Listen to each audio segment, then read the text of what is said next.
তো হেঁটে যেতে যে ঘটনাটা ঘটে আর কি, যেহেতু তারা যুবক ছিলেন আর কি, তো একজন মহিলাকে তারা দেখতে পায়। একজন মহিলাকে দেখে তাদের মধ্যে একটা খারাপ আসক্তি জন্ম নেয় আর কি, খারাপ চিন্তাভাবনা জন্ম নেয় আর কি। যেহেতু তারা যুবক ছিলেন তিনজনে এবং নন ম্যারেজ ছিলেন, তো খারাপ চিন্তাভাবনা জন্ম নেওয়ার পরে তারা একজন ওই মহিলাকে ডাক দেয়।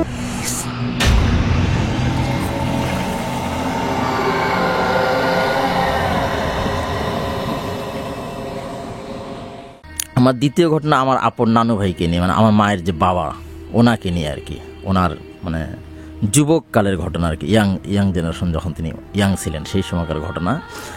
তো সেই সময় আমাদের দেশে মানে যাত্রাপালার খুব প্রচলন ছিল। যাত্রাপালা অনেক হতো, মানে গ্রাম্য পাড়ায় মহলায় যাত্রাপালা চলতো এবং মানুষ যাত্রাপালার প্রতি একটা আসক্তি ছিল। আমি নিজেও যাত্রাপালা দেখেছি। যাই হোক, তো আমার নানারও এই নেশাটা খুব ছিল, মানে প্রচুর যাত্রা দেখতেন আর কি, উনি যাত্রাপালা দেখতেন। তো ওরা তিন বন্ধু, আমার নানারা তিন বন্ধু যাত্রাপালা দেখতে গেছেন। এটা গাইবান্ধার, আমার ওই গাইবান্ধা যেহেতু, তো ওনাদের বাড়ি থেকে মোটামুটি 5-6 কিলোমিটার দক্ষিণ পশ্চিম দিকে আর কি, তুলসীঘাট জায়গাটার নাম, ওই জায়গাটা যাত্রাপালা হচ্ছিল আর কি। উনি ওখানে গেছেন রাত্রি, যেহেতু যাত্রাপালাগুলো রাত্রেই হতো, তো ওখানে গেছে, তিন বন্ধু মিলে যাত্রাপালা দেখছে। তো দেখার পরে তো ওনারা যখন যাত্রাপালা মোটামুটি তখন মানে 12টার পরে শেষ হয়ে গেছে, 12টা-1টার মধ্যে শেষ হয়ে গেছে আর কি, পালা শেষ হয়ে গেছে। তো ওনারা এখন বাড়িতে ফিরতেছেন। তো বাই রোড দিয়ে আসতে গেলে ওনাদের অনেক ঘুরে আসতে হয়। তো তিনজন যেহেতু ছিল, তো ওরা বলতেছে এক কাজ করি, আমরা যেহেতু তিনজন আছি, আমরা বাই রোড দিয়ে না অত ঘুরে, তখন তো পরিবহন এরকম ছিল না, হ্যাঁ, পায়ে হেঁটেই বেশিরভাগ মানুষ যাতায়াত করতো। তো আমরা পায়ে হেঁটে এত না ঘুরে আমরা এই জমি দিয়ে যাই, জমি দিয়ে গেলে আমরা হয়তো 2 কিলোমিটার মতো আমরা শর্টকাট করতে পারবো আর কি। এই মর্মে তারা জমির মধ্যে নেমে, হ্যাঁ, শীতকালীন সময় ওই ধানের জমি ছিল আর কি, ওরা নেমে ওরা হেঁটে চলে যাচ্ছে আর কি।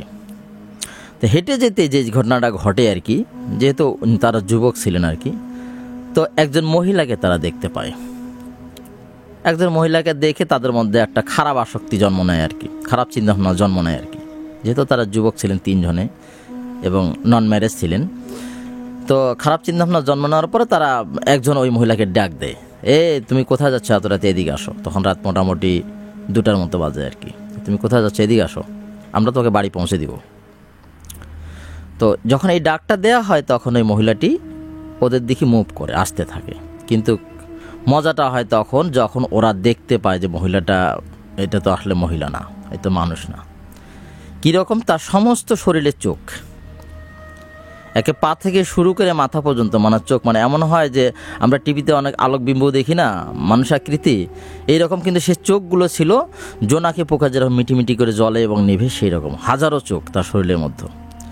এইটা দেখার পরে তো তাদের মাথা খারাপ হয়ে যায়, যেহেতু তো আসলে মানুষ না, আমরা কাকে ডাক দিলাম, হায় সর্বনাশ। তখন তারা কোথা থেকে আর ডাক দেবে আর খারাপ চিন্তা ভাবনা করবে, তার জীবন নিয়ে পালাতে মানে দিশ পাতেছে না, হুঁশ পাতেছে না।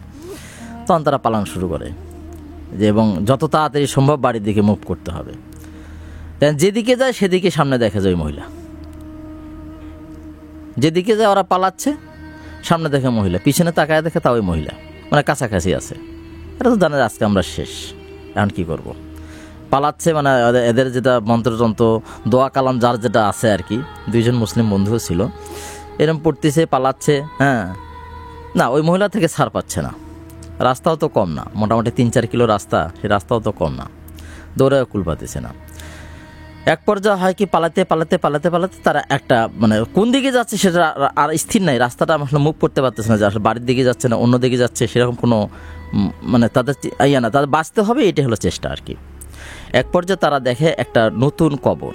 তা আমার নানু ভাইকে কে যেন বলেছিল যে ওই মুসলিম সম্প্রদায়ের নাকি নতুন কবরের মধ্যে যা শুয়ে থাকলে কোনো ভূত প্রেত নাকি নিকটবর্তী আসে না। আমি জানি না এটা আসলে কী লজিক, তো এটা ওনার মাথায় ছিল। তো উনি বলছে, এই তোরা বাঁচতে চাস তো তাড়াতাড়ি করে এখানে আয়।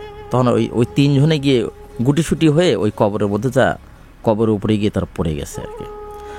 আর ওই যে মহিলা, ও তখন মানে অদূরবর্তী দাঁড়িয়ে আছে, আর যায়নি, মানে যেতে পারতেছে না, আর সেখানে গেল না। আর তারপর ওখানে পড়ে থাকে মোটামুটি আধা ঘন্টা 45 মিনিট ওরকম থাকে, তারপর দেখে যে না, হঠাৎ করে মহিলা তো নাই। তা নাই যখন, ঠিক আছে এখন আমরা বাড়ির দিকে চলে যাই, মুভ করে আর কি। তখন ওখান থেকে উঠে তারা মুভ করে।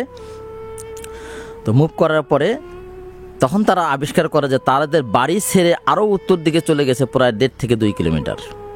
মানে শর্টকাট করতে গিয়ে তারা তো বাড়ির কাছাকাছি যাবে, সেখান থেকে পার হয়ে মানে ভয়ে যে তারা দৌড় দিছে, তারা কোন দিকে গেছে তারা নিজেরাও জানে না, তারা রাস্তা স্থির করতে পারে নাই। তখন তারা বুঝতে পারছে আমরা কোন জায়গায় আছি। তো সেখান থেকে তারা বাড়ির দিকে মুভ করে, যখন যাওয়া শুরু করে, এখন খালি চিন্তা করতেছে আজকে কি হয়ে গেল, এটা কী হলো, এটা এরকম করে কী হলো এটা। মানে রাত তখন প্রায় শেষের দিকে আর কি। তো এক পর্যায়ে কি হয়, ওরা বাড়ির কাছাকাছি আসে। বাড়ির কাছাকাছি আসে মানে বাড়িতে যায় নাই, মানে ধরেন যে হয়তো আর 5-10 মিনিট লাগবে বাড়িতে পৌঁছাতে, এরকম একটা দূরবর্তী জায়গায় আবার ওই মহিলাকে দেখতে পায়। তো ওই মহিলা তাদের পিছনে আসে। হঠাৎ করে পিছনে একজন তাকে কয়, হায় সর্বনাশ, ইনি তো পিছনেই আছে আমাদের। আবার দৌড় দিয়ে কি করে, ওনাদের ওই 3 বন্ধুর মধ্যে এক বন্ধুর মুদির দোকান ছিল, মানে বাড়ির কাছে একটা মুদির দোকান ছিল। ওই মুদির দোকানটার চাবিও ওর কাছে ছিল আর কি, ও দোকানেই ঘুমাতো। ওরা তাড়াতাড়ি করে এই মুদির দোকানের তালা খুলে ওরা দোকানের ভিতরে ঢুকে যায়। ঢুকে গিয়ে এখন কি করবে, এই মহিলাতে পিছু ছাড়তেছে না, এখন কি করবে। তো এখন দোকানের তখন তো টিনের ওই ইয়েগুলো ছিল, দরজাগুলো টিনের ঝাঁপ লাগানো থাকে, এখন তো শাটার টাটার হয়েছে, তখন টিন তো অনেক টিন ফুটা টুটা থাকে। তো ওই ফুটার মধ্য দিয়ে ওই মহিলা চোখ দিয়ে তাকাতেছে, আলো জ্বলতেছে, আলো ঢুকতেছে দোকানে। এখন এরা তো বাচ্চা, আজকে আমাদের বাচ্চাস নাই, এই দোকানের ভিতরে ঢুকে তো আমাদেরকে শেষ করে দেবে। তখন ওরা 3 জন ওখান থেকে চিৎকার করা শুরু করছে, মানে প্রাণপণে চিৎকার করতেছে যে কে আসো, আমাদেরকে বাঁচাও। তা আমার নানার যে বাবা ছিলেন, তো উনি খুব সজাগ লোক ছিলেন আর কি। তো উনি এর কণ্ঠটা বুঝতে পারছেন, তার যে ছেলের কণ্ঠ উনি বুঝতে পারতেছেন। বুঝতে পারে তখন কেড়ে চিৎকার করতেছি কেন, ঘটনা কি। তখন ওরা লাঠি সোটা নিয়ে বের হয়ে আসি, দেখে দোকান থেকে, ওই দোকানের ভিতর থেকে চিৎকার চলে আসতেছে। তো ওরা দোকানের মধ্যে এখন ওদেরকে ডাকতেছে, এরা যখন ডাকতেছে তো এরা মনে হচ্ছে নিশ্চয়ই আমাদেরকে কোনো সেই আত্মায় হয়তো অ্যাটাক করার চেষ্টা করছে। এরা আরও জোরে চিৎকার করে, এরকম অবস্থা। পরে ওরা বলতেছে যে আমরা আসছি, তোরা দরজা খোল। পরে দরজা খোলার পরে কী হয়েছে, এই ঘটনা সব বৃত্তান্ত বলে যে আমরা এইরকম যাত্রা দেখে আসছিলাম, একটা মহিলা আমাদেরকে পিছু করে, হ্যাঁ এভাবে করে আমরা এভাবে করে পালায় আসতেছি আর কি, হ্যাঁ দীর্ঘ সময় ধরে সারা রাতে আমরা এরকম দৌড়ঝাঁপ করছি আর কি।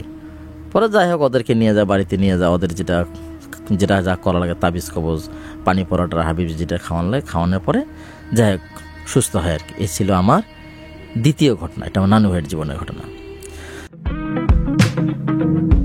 Jungle FM 94.7